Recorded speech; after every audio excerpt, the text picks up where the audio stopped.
नमो अर्हन्ताडं नमो सेत्थाडं नमो आयरीयाडं नमो उवछायाडं नमो लोय सव्यसाहूडम्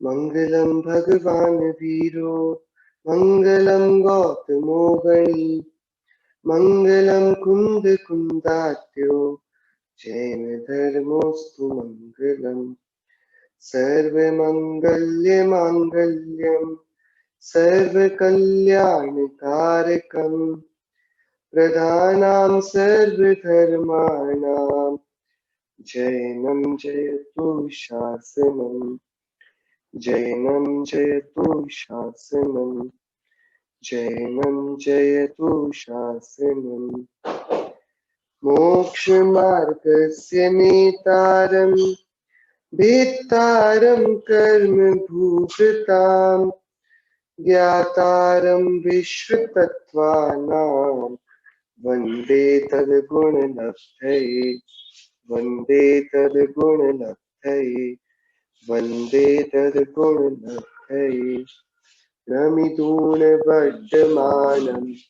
परमपाणं जिनं तिसोऽध्येन मोक्षामि रयणसारं सायारणयारधम मीडम्। श्रीमद् भगवत कुंकुम आचार्य देव प्रेमी यह रहनसार प्राकृत नामक ग्रंथ हम सभी इस पर चैतन्य स्वरूप को जानने की जनागम में कितनी बड़ी उपयोगिता है और उसके बिना मोक्ष मार्ग प्रारंभ ही नहीं होता, इस पर आचार्य कुंदकुंद देव के द्वारा चर्चा समझ रहे हैं। कल की चर्चा में आचार्य देव ने बहुत ही प्रेम से हम सभी को ये समझाया था, जावण जान ही अप्पा, जब तक अप्पा आत्मा नहीं जानता, किसे? अपाणम, आत्मा को। जब तक आत्मा को आत्मा नहीं जानता, दुखम अपनोताव, तब तक आत्मा को दुख होता है, वह दुख में रहता है। तेण अनंत सुहाड़म अपाणम भावे जोई, हे योगी, इसलिए अनंत सुख स्वभावी इस आत्मा की भावना करो। जब तक आत्मा आत्मा को नहीं जानता है, तब तक आत्मा को दुख है। इसलिए योगी साधु को अनंत सुख स्वभावी आत्मा की भावना करनी चाहिए। आचार्य अमृतचंद्र देव ने समयसार ग्रंथ पर एक बहुत ही प्रसिद्ध कलश लिखा हुआ है। हम सभी को वो कलश कभी ना कभी पढ़ने में सुनने में आया ही होगा। उसकी प्रथम पंक्ति बस है, ऐ कथमपि मृत्वा तत्व को तू हली सन, कैसे भी मरकर भी हे चैतन्य देव, तुम मरकर भी अपने चैतन्य तत्व के कौतूहली तो हो जाओ, क्योंकि मरने की कीमत पर भी यदि चैतन्य आत्मा का ज्ञान श्रद्धान मिलता है, तो वह मरने की पूरी कथा का अंत कर देगा, जन्म मरण की संतति को तिलांजलि दे देगा। इस चैतन्य आत्मा को जानने से जन्म मरण की भव भव की थकान दूर हो जाती है। इस चैतन्य आत्मा को जानने से निर्वाण प्राप्त होता है। इसलिए किसी भी कीमत पर, कैसे भी, जैसे बने तैसे इस आत्मा को चाहिए कि ये अपने आत्मा का, स्वयं का ज्ञान करे, चैतन्य की भावना भाए। क्योंकि जावण जान दी अप्पा पाड़म, जब तक आत्मा आत्मा को नहीं जानता, तब तक अपनो दुखम, आत्मा को दुख होता है, आत्मा दुखी रहता है। आत्मा कब तक दुखी? जब तक आत्मा आत्मा से अनजान। आत्मा कब सुखी होगा? जब आत्मा आत्मा को जानने लगेगा। आत्मा आत्मा को जाने बगैर दुखी है, आत्मा आत्मा को जानकर सुखी हो जाएगा। कुछ हुआ नहीं है, डरने का कारण है नहीं, सब लोग आसपास है, पूरा भीड़ भड़क्का लगा हुआ है और सब लोग भोजन करते हैं, सब पूरे गार्डन पर घूम रहे हैं, सारे मित्रादि हैं। बच्चे के डरने का कोई कारण नहीं है, बस गड़बड़ इतनी हो गई कि इसको 5 मिनट से अपनी माता दिखाई नहीं दी।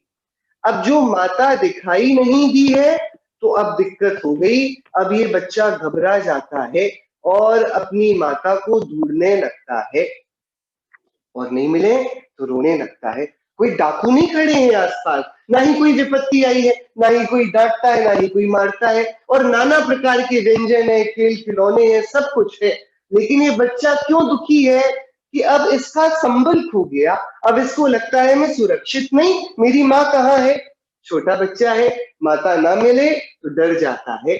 ऐसे ही जैसे दुख का कुछ और कारण नहीं, उस बच्चे का माँ को न जान पाना है, ऐसा ही ये चैतन्य देव आनंद की प्रतिमूर्ति, आनंद की जननी आत्मा, इसको जब तक नहीं देखता तब तक ये ढूंढता है सुख को इधर उधर उधर, सुख की पूरी तलाश बाहर में करता है, जबकि सुख तो इसके ही पास है, सुख इसके बाहर है ही नहीं। वो कस्तूरी की शोध पूरे जंगल में मृग ने कर दी है, लेकिन कस्तूरी तो नाभि में ही है। ऐसे ही चैतन्य आत्मा स्वयं इतना शक्तिवंत है कि स्वयं वह यह कार्य कर सकता है। क्या कर सकता है कि अभी चाहे तो वर्तमान में सुखी हो सकता है, लेकिन उस सुखी होने का उपाय किसी वस्तु होने के अधीन नहीं है। किसी वस्तु के मिलने पर सुखी हुआ जाए, ऐसा ये वाला काम नहीं है। सुखी कब होता है, जब ये चैतन्य आत्मा जिसके पास सुख है उसके पास जाए। किसके पास सुख है, इस चैतन्य आत्मा के ही पास सुख है। तो आचार्य देव ने 85 नंबर की गाथा बहुत गजब की, सरल, एकदम मीठी और हम सभी के द्वारा बार बार भाने योग्य गाथा है।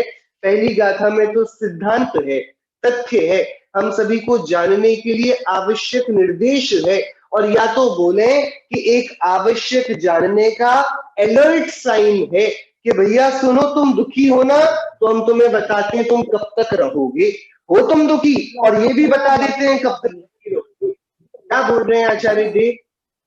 आचार्य देव बोल रहे हैं कि भाई जब तक ये आत्मा अपने को नहीं जानता, जाव अप्पा ना जान दी अप्पाणम, जाव अप्पाणम अप्पा ना जान दी, जब तक आत्मा आत्मा को नहीं जानता, ताव अपनो दुखम, तब तक आत्मा को दुख होता है। ये पहली बात होगी, स्टैट्यूटरी वार्निंग होगी। भैया जब तक हम अपने को नहीं जानेंगे, तब तक कोई ऐसा पदार्थ इस जगत में है नहीं जो ये गारंटी ले पाए कि हमको वह सुखी कर देगा या हमें सुख की उपलब्धि करा देगा। जावना जान दी अप्पा अप्पाणम दुख मप्णोतावो, आत्मा जब तक आत्मा को नहीं जानता तब तक आत्मा को दुख होता है। तीन आत्मा हो गए। आत्मा जब तक आत्मा को नहीं जानता तब तक आत्मा दुखी होता है। चैतन्य आत्मा, उसकी ये चैतन्य की किरण जब तक अपने चैतन्य परमेश्वर परम पारिणामिक भाव को नहीं जानता, तब तक ये पूरा का पूरा आखा चैतन्य द्रव्य प्रमाण का ये संसार की भव सागर में एक छोर से दूसरे छोर तक लोक के नाना प्रकार के जन्म मरण के इतिहास को दोहराता रहता है। इतिहास को दोहराना क्यों कहते हैं? क्योंकि परावर्तन का क्रम है, रिपीट होता है सब कुछ। था निगोद में तो पहुंच जाएगा वापस निगोद में, रिपीटिशन ही होगा, क्योंकि इसने चैतन्य आत्मा को जानकर भव अभाव का कुछ प्रयत्न किया नहीं। सो फर्स्ट वार्निंग, पहला तथ्य, पहला फैक्ट, पहली हकीकत क्या है कि आत्मा दुखी रहने वाला है। कब तक? जब तक आत्मा आत्मा को नहीं जानेगा। ये पहली बात, ये एकदम हृदय में। भैया हम कब सुखी हो जाएंगे? कि जब एक बार रिजल्ट आ जाए, एक बार वो नौकरी लग जाए, एक बार धंधा चल पड़े, एक बार ये कर्जा उतर जाए, एक बार रिश्ता पक्का हो जाए, एक बार ये इनका रोग ठीक हो जाए। हमारा सुख तभी आने वाला है ना। आचार्य देव बोलते हैं सुनो, झूठा दिलासा देने से क्या, हम तुम्हें बताते हैं, तुम्हारा रिजल्ट भी आ जाए, एडमिशन भी हो जाए, जॉब भी लग जाए, शादी भी हो जाए, घर भी बन जाए, कर्जा भी उतर जाए, व्यापार भी चल जाए, सब कुछ हो जाए, तब भी तुम दुखी ही रहने वाले हो। कब तक? जब तक आत्मा आत्मा को नहीं जानेगा तब तक आत्मा दुखी होगा। तो महाराज फिर क्या करें? कि सुनो, तुम्हारा रिजल्ट भी बेकार आए, नौकरी भी ना लगे, व्यापार भी डूब जाए, कर्जा भी बिल्कुल और चढ़ता जाए, सारी घोर विपत्तियां तुमको घेर ले, और यदि तुम आत्मा को जानते हो तो तुम दुखी नहीं रहोगे, तुम सुखी ही रहोगे। ऐसी गजब का ये सिद्धांत है। आत्मा जब तक आत्मा को नहीं जानता तब तक दुखी है, और जब ये आत्मा आत्मा को जान लेता है तभी तक सुखी है। ये गजब का, ये ऐसा ही मार्ग है। हमारा सुख हमारे ही अधीन है, हमारे पास ही है। मात्र और मात्र यदि देरी है, उसमें कुछ भी विलंब है, तो इतना कि हम उस सुख को पोटली से बाहर निकालने की थोड़ी मेहनत करें, हम अपने गिरेबान में, अपने अंतःकरण में झांकें। तीन अनंत सुहानम, जब अंदर देखेंगे तो क्या दिखेगा कि अनंत सुख स्वभावी ये आत्मा, ये इसको दिखेगा। और जो योगी इसकी भावना पाएगा, सो वह आत्मा को जानने वाला आत्मा होने के कारण वह आत्मा सुखी हो जाएगा। 86 नंबर पर आचार्य देव और क्या कहते हैं, आइए हम उन्हीं से सुनते हैं। नियतच्चुवलद्धि विना सम्मत्तुवलद्धि नत्थि नियमेन, सम्मत्तुवलद्धि विना निर्वाणं नत्थि नियमेन। आप थोड़ा गौर फरमाएंगे तो आप जानेंगे कि आचार्य कुंदकुंद देव, उनकी भाषा कितनी मीठी है और कितनी सरल है। पिछली गाथा में उन्होंने ये बोला, आत्मा जब तक आत्मा को नहीं जानेगा तब तक आत्मा दुखी होगा। अब नहीं जाना ना आत्मा को, तो आचार्य देव दो सिद्धांत और दे रहे हैं। पहला सिद्धांत तो क्या दिया है पिछली 85 नंबर की गाथा में, दुखी कब तक है हम, जब तक आत्मा आत्मा को नहीं जानता तब तक आत्मा दुखी है। अब उसके आगे नियतच्चुवलद्धि विना, यानी कि निज तत्व, नियतच्च यानी निज तत्व, उपलब्धि उपलब्धि, बिना बिना, निज तत्व की, निज आत्म तत्व की, निज आत्मा को जाने बिना कहो या निज तत्व की उपलब्धि के बिना कहो, एक ही बात है। जो पूर्व गाथा में बोला उसी को आचार्य देव बिल्डअप कर रहे हैं। पहला सिद्धांत क्या, जो आत्मा आत्मा को नहीं जानता वो दुखी होता है। अब दूसरी बात, अच्छा वो दुखी ही नहीं होता अकेली, जो आत्मा आत्मा को नहीं जानता, जो अपने निज तत्व की उपलब्धि नहीं करता, तो उसके बिना उसको दुख तो होता ही है, साथ ही साथ सम्मत्तुवलद्धि रत्ति नियमेन, कि नियम से उसे सम्मत्त उपलब्धि, सम्यक्त्व की उपलब्धि रत्ति नहीं होती।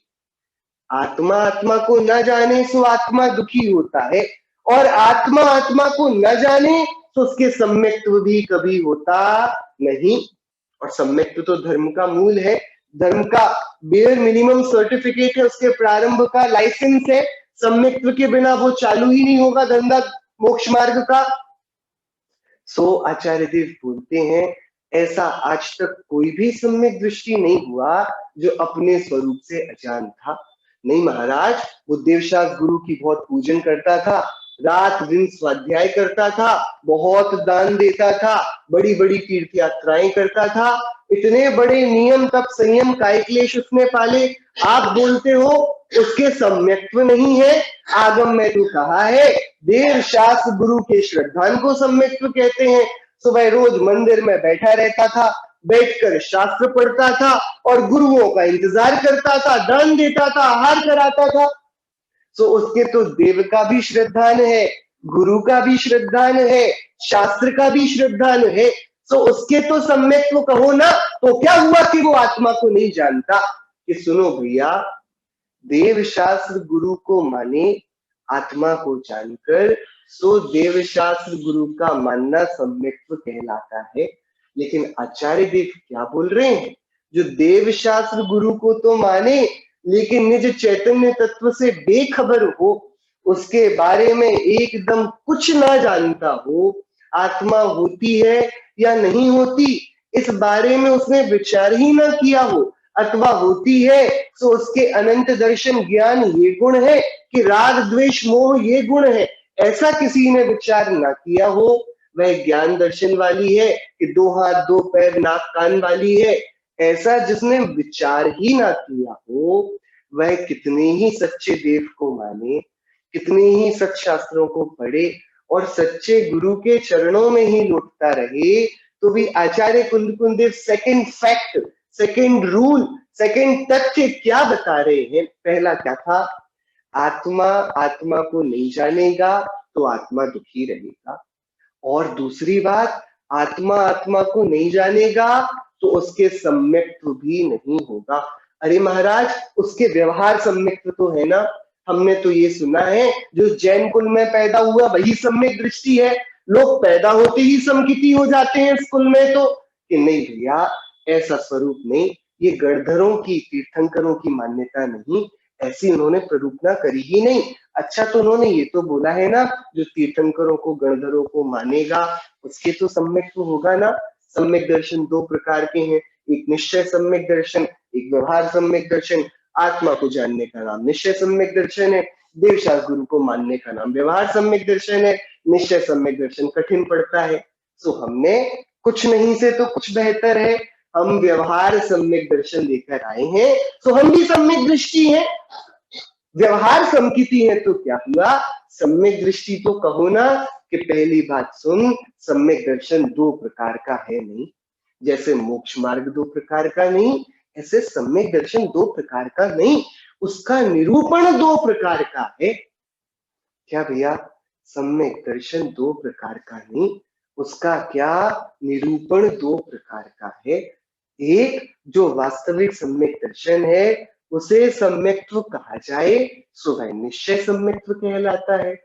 और जो सम्यक दर्शन तो है नहीं, लेकिन किसी कारण कार्य की विशिष्ट विवक्षा से, उपचार से यदि उसे सम्यक दर्शन के आरूप में कह दिया जाए, उसे व्यवहार सम्यक दर्शन कहते हैं। तो दो वस्तुओं के नाम ये है नहीं। एकदम सरल सी बात है। बताओ भैया, ये रूमाल है, सो ये अनुभव का है कि कपड़े का है? कि भैया ये आधा रूमाल अनुभव का है और आधा कपड़े का है। अनुभव का हमें सरल पड़ता है, कपड़े का कठिन पड़ता है, तो हम अनुभव का रूमाल ले आए, कपड़े का छोड़ आए। ऐसा किया जा सकता है? कि जैसे निश्चय से तो ये जिस वस्तु से बना वो कपड़ा है, अनुभव से नहीं बना। अनुभव के तो चमड़ी है, मांस है, खून है, हड्डी है। इस रूमाल में तो भैया कॉटन है सिर्फ। ये कैसे अनुभव का बना हो सकता है? ये अनुभव का नहीं, ये कपड़े का बना है। सो निश्चय से तो कपड़े का है, लेकिन अभी किसके जेब में जाएगा ये? और इससे कौन अपने आप के मन का परिशोधन करता है? कि अनुभव करता है। सो वर्तमान में इसके स्वामित्व के रूप में अनुभव को ये प्राप्त है, सो ये अनुभव का कह दिया जाता है। सो बताओ, रूमाल एक है कि दो? रूमाल तो एक ही है, कहने के तरीके दो हैं। जब कपड़े को देखकर कहें तो कपड़े का रूमाल, और जब स्वामी को देखकर कहें तो अनुभव का रूमाल। रूमाल दो नहीं। ऐसे ही सम्यक दृष्टि ये दो प्रकार की नहीं होते। ये निश्चय सम्यक दृष्टि जा रहे हैं, ये व्यवहार सम्यक दृष्टि। ऐसे ही मुनिराज भी दो प्रकार के नहीं होते कि भैया ये निश्चय मोक्ष मार्ग वाले मुनिराज जा रहे हैं, ये व्यवहार मोक्ष वाले। ऐसे ही जैन भी दो प्रकार के नहीं होते, ये निश्चय वाले जैन है, ये व्यवहार वाले जैन है। भैया हम तो निश्चय वाले हैं, वो व्यवहार वाले हैं। अरे, तीर्थंकर की ऐसी प्ररूपना ही नहीं रही।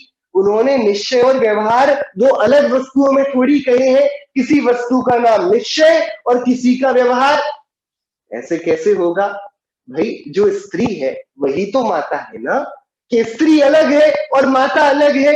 अरे नहीं, बालक देखता है तो माता है, पति देखता है तो स्त्री है। अंतर तो नहीं, और इन दोनों से जुदा उसका अपना एक नाम भी तो है। अब लव कुश देखेंगे तो माता है, राम देखेंगे तो सीता उनकी पत्नी है, और हम सभी बोलेंगे तो सीता माता है। क्या है तो कितनी है सीता माताएं? कि भैया वो तो एक ही है ना। सुने, निश्चय वाली सीता जी सही है कि व्यवहार वाली सही है? कि ये वाले कोई प्ररूपणा के विषय है, वस्तु के विषय नहीं। वस्तु तो एक है, सो आचार्य देव उसी वस्तु की स्थापना करते हैं। सम्यक्त्व एक ही हुआ करता है, और वह सम्यक्त्व है निज शुद्धात्मा की प्राप्ति। दृष्टि में दृष्टि का विषय आ जावे, यह आत्मा आत्मा को जानने लगे। बहुत भारी भूल चलती है। हम सभी ये मान लेते हैं कि हम निश्चय वाले हैं या हम व्यवहार वाले हैं। हम सब ये मान लेते हैं कि निश्चय की बात सच्ची है, व्यवहार की बिल्कुल झूठी। नहीं, एक ही वस्तु को दो अलग अलग चश्मों से देखा जाता है, तो वे दो अलग अलग रीति से एक ही वस्तु का ज्ञान कराते हैं। बराबर कोई बोले कि भैया जैनी किसे कहते हैं, कि जो जिन मंदिर में जाए की बात। अच्छा, तो जो सम्यक दृष्टि जैनी होगा वो जिन मंदिर में जाएगा कि नहीं जाएगा? जाएगा ना। लेकिन जो सम्यक दृष्टि नहीं है ना, कभी कभी वो दूसरे मंदिरों में भी चला जाए तो क्या भरोसा। सो जब आचार्यों से पूछा गया सम्यक दृष्टि का बाह्य लक्षण बताओ, तो उन्होंने प्रेम से बोल दिया, जो सच्चे देव शास्त्र गुरु का दृढ़ श्रद्धानी हो, मतलब शीश कट जाए लेकिन तब भी कुगुरु को देव के सामने ना झुके, उसको सम्यक दृष्टि कहते हैं। पर अरे, ऐसे तो बहुत सारे मिथ्या दृष्टि भी सच्चे देवशास्त्र गुरु को मानते हैं। और शायद यदि पक्षधर हो, पक्ष एकांत मतेकांत वाले हो, तो धड़ कट जाए फिर भी नहीं झुकेंगे कुदेव के सामने। तो वे भी सम्यक दृष्टि सिद्ध होंगे ना, कि वही तो बात गड़बड़ हो गई। ऐसे तो हम तुमसे कल कह देंगे जो रोटी सब्जी खाता हो वो सम्यक दृष्टि है, तो तुम हर किसी को सम्यक दृष्टि बोल दोगे रोटी सब्जी खाने वाले को। कि हमने तो विशिष्ट रीति से, जो भैया अंतरंग दृढ़ता का जिसको बल मिलता हो, उसके कारण जिसकी बहिरंग दृढ़ता एकदम परिपक्व हुई है, उसको व्यवहार में समकिति कह दिया था। इसका ये अर्थ नहीं कि वह निश्चय को बाईपास करके अकेली व्यवहार को पकड़कर बैठ गया है। जैसे बिना कपड़े के रूमाल को ग्रहण किए अनुभव के रूमाल को ग्रहण नहीं किया जा सकता। हाँ, कपड़े का रूमाल तो ग्रहण किया हो, वो अनुभव का हो नहीं हो कोई बात नहीं। आप दुकान में जाते हैं तो दुकान में बोलो अनुभव का रूमाल दीजिए, तो थोड़ी दे देगा। बराबर, कॉटन का चाहिए कि किस दूसरे कपड़े का चाहिए, उसकी बात हो तो वो निकाल कर देगा। कि वस्तु का जब निश्चय परक यदि उसका स्वीकार किया जाए तो व्यवहार धर्म सारे गौण हो जाते हैं। और व्यवहार धर्म इसलिए गौण हो जाते हैं क्योंकि वे बदलते रहते हैं। अनुभव का नहीं है तो किसी दूसरे का होगा, लेकिन रूमाल तो कपड़े का ही रहेगा ना जब भी होगा। तो निश्चय तो नहीं छूटा जाएगा। तो देखो, असंख्य सम्यक दृष्टि त्रियंच है, वे ना मंदिर जाते हैं, ना शास्त्र बांचते हैं, ना गुरुओं की सेवा करने का अवसर उनको मिलता है। सो तुम बोलोगे कि उनके निश्चय सम्यक्त्व तो है, व्यवहार नहीं है, तो बात गड़बड़ा जाएगी। वे सम्यक दर्शन के पायदान पर कैसे खड़े हो पाएंगे, उस मापदंड पर कैसे उत्तीर्ण होंगे। नारकी सम्यक दृष्टि के देवशास्त्र गुरु का सच्चा श्रद्धान होता है कि नहीं? बताओ। दिन भर की पिटाई और दिन भर की प्रताड़नाओं के बाद वे रात में एक बार माला तो जप लेते होंगे अनंत नाम की, शांति में बैठकर सेमर तरु के नीचे अथवा बैतरणी नदी के किनारे आसन लगाकर। क्या करते होंगे वे नारकी सम्यक दृष्टि?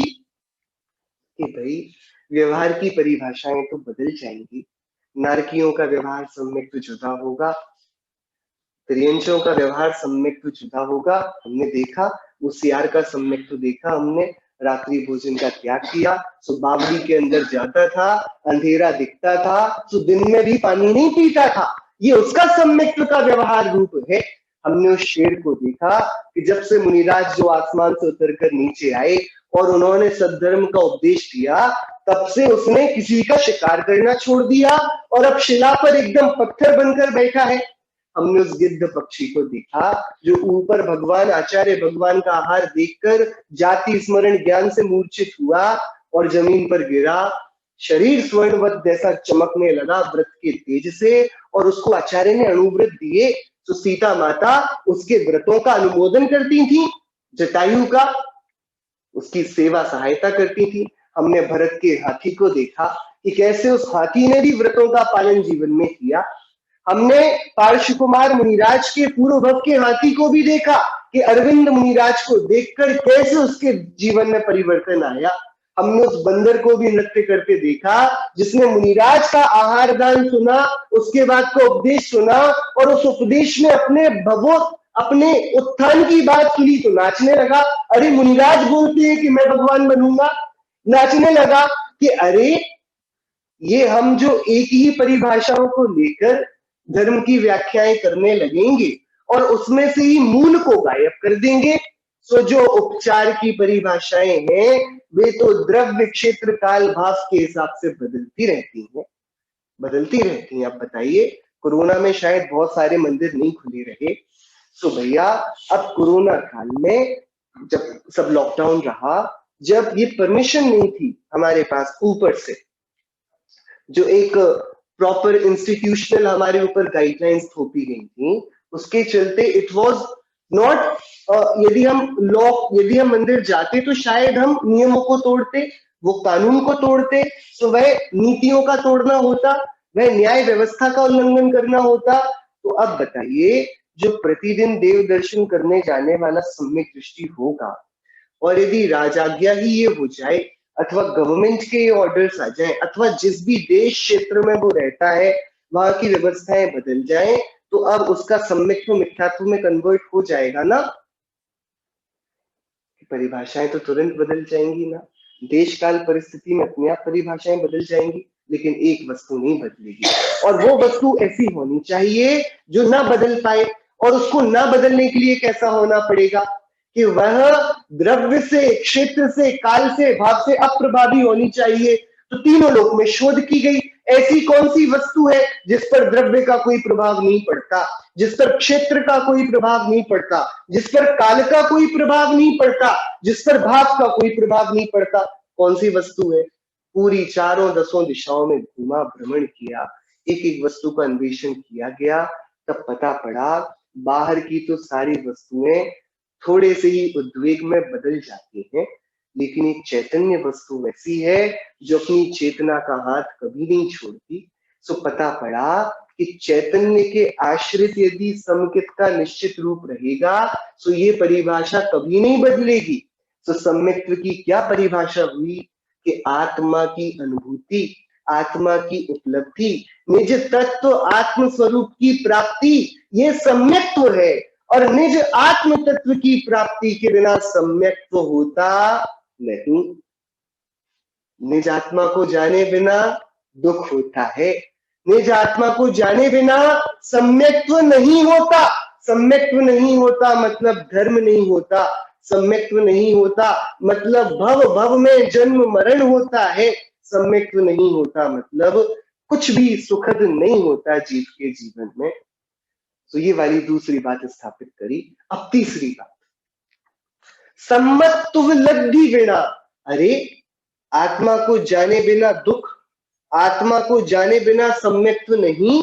अब सम्यक्त्व नहीं ना, तो सम्यक्त्व नहीं, तो सम्यक्त्व की उपलब्धि के बिना, सम्मत्व लब्धि बिना, सम्यक्त्व की उपलब्धि के बिना निर्वाणम णत्थि नियमेन, निर्वाण नहीं होता नियम से, निश्चय से, परमार्थ से, वास्तविकता में वो संभवता ही नहीं।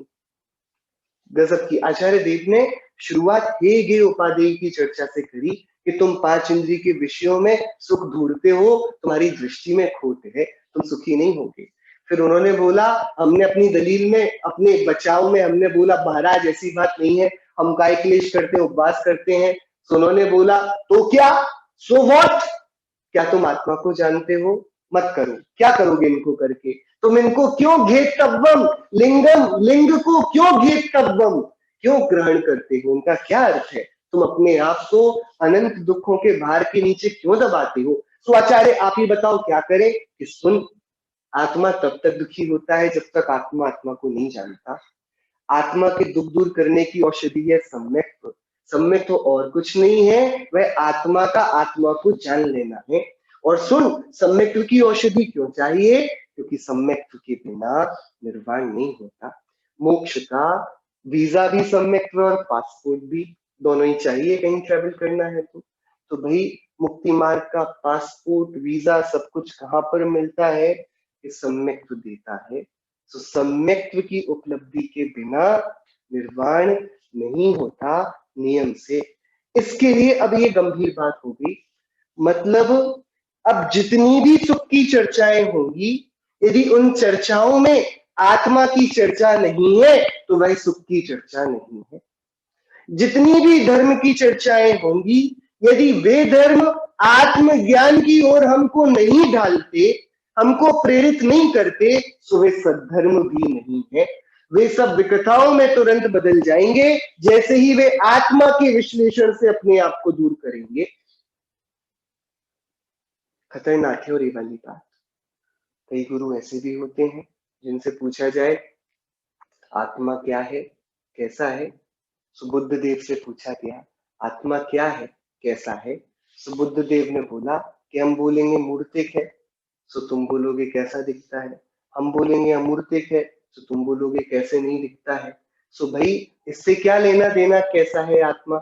आत्मा जैसा भी हो, नित्य हो या अनित्य हो, एक हो या अनेक हो, भेद हो या अभेद हो, इस वाद विवाद का कोई अर्थ नहीं है। आत्मा जैसा भी होगा, तुम्हारे वर्तमान के दुख तो रहेंगे ना, इन दुखों के कारण रहेंगे ना, तुम आत्मा के संबंध में पूछना बंद करो, इन दुखों का उपाय करो। अरे तो दुखों का उपाय किसे करना है, उस आत्मा को ही तो करना है ना। बिना आत्मा के विश्लेषण से दुखों के उपाय का कैसे चर्चा बनेगी। लेकिन नहीं, कई दर्शनों ने आत्म तत्व की व्याख्या को यूं उड़ा दिया। किन्हीं ने बोला कि वो आत्मा परमात्मा है, तो परमात्मा की लीला कौन जानेगा, परमात्मा ही जानेंगे। तुम तो अपनी कर्तव्य निष्ठा में अपना काम करो, तुम्हारा जो कर्तव्य वही तुम्हारा धर्म है। सो क्षत्रिय का क्षत्रियत्व धर्म हो गया, ब्राह्मण का ब्राह्मणत्व धर्म हो गया, शूद्र का शूद्रत्व हो गया, बचे बाकी के वणिक लोग, तो उनका व्यापार व्यवसाय यही धर्म हो गया। सो ये सब आत्मा से दूर ले जाने वाली व्याख्याएं आचार्य कुंद देव को और श्री वर्धमान तीर्थंकर स्वामी को इष्ट नहीं है। उनका स्पष्ट कहना है आत्मा को जाने बिना सुख की और धर्म की और निर्वाण की, मोक्ष की सारी व्याख्याएं बेकार हैं। वे सभी आग में डाल देने जैसी हैं। तुम बताओ आत्मा की चर्चा है तुम्हारे पास, क्या आत्म तत्व का ज्ञान रखते हो, क्या गुरुदेव को पता है कि चैतन्य रूपी यह पारस मणि कितना दिव्य, कितना विशाल, कितना विराट, कितनी शक्ति संपन्न है। यदि वे सदगुरु नहीं जानते कि आत्मा क्या है, सो खेद है। वे अपने को सदगुरु तो कहते हैं, वे सदगुरु नहीं है, वे सच्चे गुरु नहीं है। क्योंकि जो आत्मा से अनजान है, योग सार में लिखा आचार्य देव ने, जो आत्मा को नहीं जानते कुछ भी नहीं जानते। उनके पास कुछ भी पूछना बेकार ही हुआ ना। जो अपने को नहीं जानता वह परीक्षा मुख में लिया ना, जो अपने को नहीं जानता उसकी कोई बात प्रामाणिक ही नहीं। जो स्वयं को नहीं जानता कोर्ट क्या उसकी दलील लेगा, भैया मुझे अपना नाम तो नहीं पता लेकिन मैंने इनको देखा था। अरे क्या बात कर रहे हो तुम, सोकर उठकर आए हो, क्या करके आए हो। कि जो अपने को नहीं जानता वो प्रामाणिक कैसे होगा। सो आचार्य देव ने 86वीं गाथा में ये बोल दिया कि निज आत्म तत्व को प्राप्त किए बिना ना तो सम्यक्त्व होगा ना निर्वाण होगा। सो सम्यक्त्व जो आत्मा को जाने बगैर चाहते हैं, उनसे भैया सम्यक्त्व की सीखें लेना बंद कर दो। जो निर्वाण को बिना आत्मा को जाने चाहते हैं, उनके पास निर्वाण के लिए झांकना बंद कर दो। और क्या करो कि अई कटमपि मृत्वा, कैसे भी मरकर भी निज तत्व कौतूहली सन, अपने आत्म तत्व के कुतूहल में पड़ जाओ, उसको जान लो। मैं कौन हूं, आया कहां से और मेरा रूप क्या, संबंध दुख में कौन है, स्वीकृत करूं परिहार क्या। इसका विचार विवेक पूर्वक शांत होकर कीजिए, तो सर्व आत्मिक ज्ञान के आनंद का रस कीजिए, सिद्धांत का रस कीजिए। क्या होगा भैया, आत्मा की शंका से ही, आत्मा है कि नहीं, है तो एक है अनेक है, नित्य है अनित्य है, करता है कि अकर्ता है, भोगता है कि अभोक्ता है, क्या मोक्ष संभव है, तो क्या मोक्ष की प्राप्ति का कुछ उपाय है। इन 6 प्रश्नों को जो नहीं सोचेगा वो नहीं जान पाएगा कि सुख की चाबी और सुख का गोदाम दोनों ही उसके अंतर में पड़े हुए हैं। मात्र ताले में चाबी लगाकर घुमाने की थी है और भ्रमण करता रहेगा पूरे विश्व भर में। सो हमारे लिए इन दो गाथाओं के बाद 85वीं गाथा और 86वीं गाथा को समझ लेने के बाद सिर्फ इतना कार्य शेष रहता है कि हम कैसे भी अपने बाकी बचे जीवन को और अपने पूरे पुरुषार्थ को, पूरी शक्ति को, यत्न को निज चैतन्य तत्व की अन्वेषणा में, उसकी जिज्ञासा में, उसकी प्राप्ति की ललक में, उसकी चर्चा में, इसमें निकालें और बाकी जगत के अन्य शोध कार्यों से कुछ भी फलित होने वाला नहीं। तीन बातें हम सभी सार संक्षेप में समझेंगे। आत्मा आत्मा को नहीं जानेगा तो दुखी होगा। आत्मा को बिना जाने सम्यक्त्व नहीं होता, सम्यक्त्व के बिना निर्वाण नहीं होता। सो निर्वाण के लिए आत्मा को जानो, सम्यक्त्व के लिए आत्मा को जानो और दुखों को भगाने के लिए आत्मा को जानो। सारे प्रश्नों का उत्तर एक आत्मा है। एक ही साध है सब सधे, सब साधे सब जाए। भैया एक के साधने से सारे उत्तर मिल जाएंगे। क्या क्या करना पड़ेगा बताओ। देखो, बीज ले आया है, माली बीज लेकर आया है और उसको दुकानदार ने यकीन दिलाया है कि इसके अंदर से जो आम निकलेंगे ना वो बड़े मीठे निकलेंगे, बहुत मीठे निकलेंगे। अब आप बताओ, उसने तुरंत पूछ भी लिया, अच्छा तो आम निकलेंगे तो पत्तियां भी निकलेंगी कि नहीं, डालियां भी निकलेंगी कि नहीं, और फूल वूल जो आते हैं आम के पहले के वो सब भी निकलेंगे कि नहीं। उसने बोला सब निकलेंगे। तो भैया आम के लिए तो बीज दे दिया, डाली के लिए क्या करना है, पत्ती के लिए क्या करना है, फूल के लिए क्या करना है। तो दुकानदार ने बोला सुन, तू अकेली बीज की रक्षा करना, तू अकेली बीज को पानी देना, और तू सुन, तू एक बीज को साधेगा तो इस वृक्ष में मूल भी होगा, जड़ें होंगी, तना होगा, पत्तियां होंगी, फल होंगे, फूल होंगे। नहीं तो फूल पत्ती के लिए कुछ अलग तो करना पड़ेगा ना, कि कोई दूसरा उपाय है ही नहीं। पत्तियों को उगाने की कोई दूसरी विधि हो और फल को अलग और फूल की अलग, ऐसा कुछ होता ही नहीं। इसी से रस भरे फल बन जाएंगे, रंग भरे फूल बन जाएंगे और लकड़ी भी बनेगी। देखो तीनों का कितना जुदा। फूल के पास रंग है, खुशबू है, लेकिन रस ऐसा नहीं कि जिसको हम आनंद से खाएं। फल के पास रूप, रस, गंध सब कुछ है, लेकिन लकड़ी के पास क्या है, सिर्फ ये कि भैया वो जलाई जा सकती है, बाद में घर बनाए जा सकते हैं, फर्नीचर बनाया जा सकता है। तीनों की कितनी विविधता, फूल के गुण अलग, पत्ती के गुण अलग, फल के अलग और इस लकड़ी के अलग। वे सब किससे साधे जाते हैं कि एक मूल की सेवा से ये सारे सध जाएंगे। फल के लिए कोई अलग पुरुषार्थ नहीं है, ना ही फूल का, ना ही पत्ती का, ना ही झाड़ी का, लकड़ी का, किसी भी वस्तु का अन्य पुरुषार्थ नहीं। ऐसे ही आचार्य कुंद देव तीर्थंकर और गणधर आचार्यों से, अपने गुरुओं की गरिमामयी परंपरा से सुनते हुए ये वे शिखर पर खड़े होकर डंके की चोट उद्घोषणा करते हैं कि सुन भाई, एक ही साधे, एक आत्मा को जान, जानने योग्य चैतन्य तत्व को जान। तो भैया सब कुछ साता कुशल, देखो इससे तो निर्जरा होगी, लेकिन पुण्य बंध भी तो चाहिए। थोड़े देवत्पादी, देखो पांचवा काल है, हम मोक्ष में तो सीधे जाएंगे नहीं, अगली गति की व्यवस्था तो करनी पड़ेगी, थोड़ा पुण्य भी तो चाहिए, तो उसके फूल भी तो चाहिए। यदि मोक्ष का फल है तो देवगति के फूल तो लगने चाहिए। थोड़ा आरोग्य हो, यहाँ पर इस गति में भी भैया अभी थोड़ा जीवन शेष है, यहाँ पर भी निराकुलता चाहिए, थोड़ा प्रेम चाहिए, थोड़ी इज्जत यश चाहिए। तो ये सब कैसे, इसका तो कोई अलग यत्न बताओ ना आचार्य देव। कि भाई देख, फल का, फूल का, लकड़ी का, सबका प्रयत्न एक है। तू बीज की सेवा कर, तू आत्मा की सेवा कर। तो आचार्य कुंद देव ने 85 संग्रह में तो यही लिखा, आत्मा को सेवने वाले वे तीर्थंकर चक्रवर्तियों का तो पुण्य पाते हैं और उसके बाद उसको भी तृण तुल्य मान चलाकर सिद्धत्व को प्राप्त होते हैं।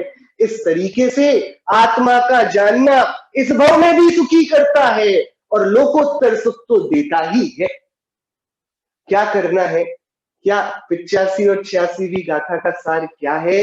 हमें मूल की सेवा करनी है, हम माली हैं, हमको फल चाहिए ना, फूल चाहिए, लकड़ी चाहिए, पत्तियां सब चाहिए, सब मिलेगा। करने के लिए इधर उधर नहीं भागना है। इसके लिए ये वाले देवता हैं और इसके लिए ये वाले देव, इसके लिए यहाँ ध्यान लगाएं, इसकी याचना यहाँ, कोई अलग अलग विंडो नहीं है। ये चैतन्य देव क्या है? ये चैतन्य देव चिंतामणि है।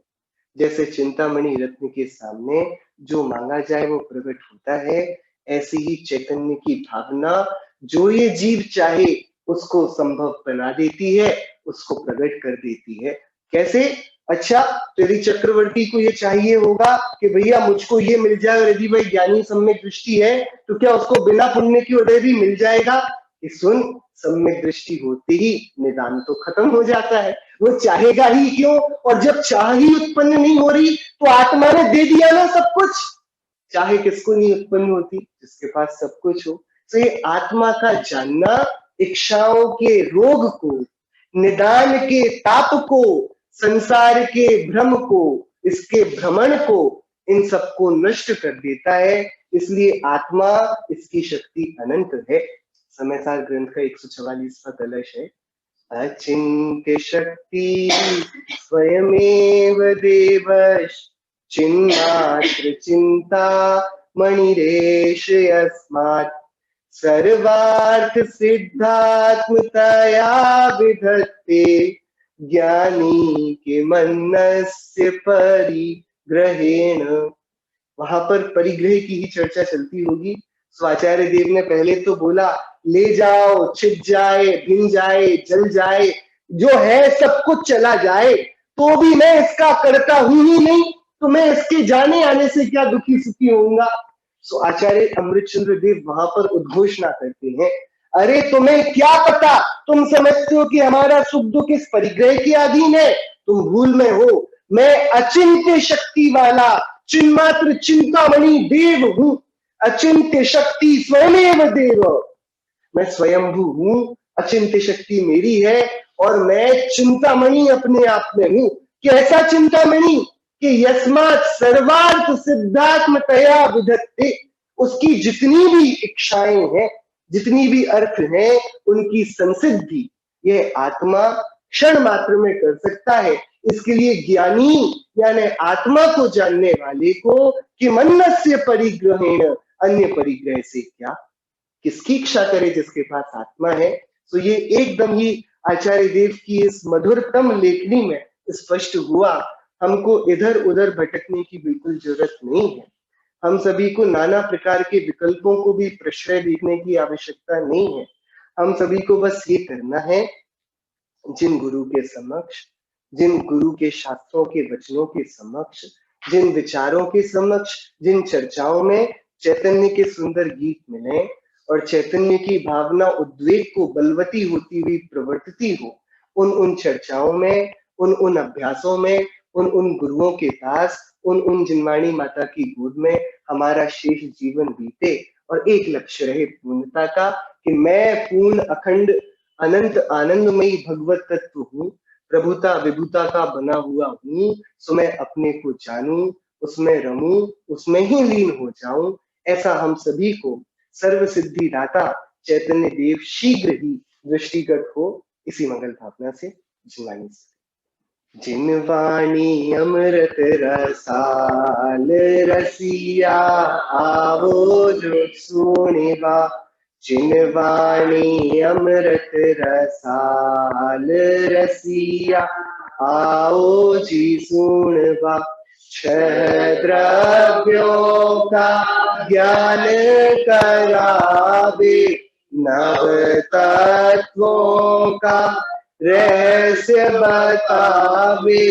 आत्म तत्व महान रसिया, आओ जी सुनवा। जिनवाणी अमृत रसाल रसिया, आओ जी सुनवा। विषय कषाय का नाश करावे, निज आत्म से प्रीति बढ़ावे। मिथ्यात्व का होवे नाश रसिया, आओ जी सुनवा। अनेकांत में धर्म कावे स्यादवाद शली कथन में आवे भव सागर से होवे पार रसिया आओ जी सुनवा जो जिन वाणी सुन हर्षाए निश्चय ही वह भव्य कहावे स्वाध्याय तप है महा रसिया आओ जी सुनवा जिन वाणी अमृत रसा रसिया आओ जी सुनवा।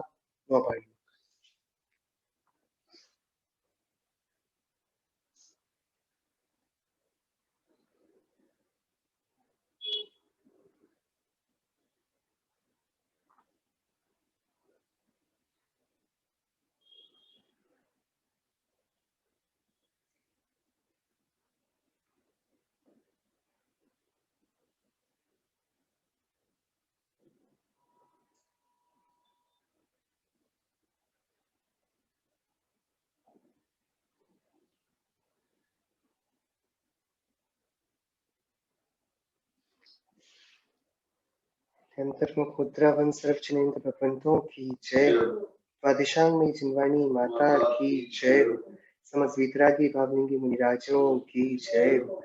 अहिंसा में जैन धर्म की जय हो। शासनायक तीर्थंकर वर्धमान स्वामी की जय हो।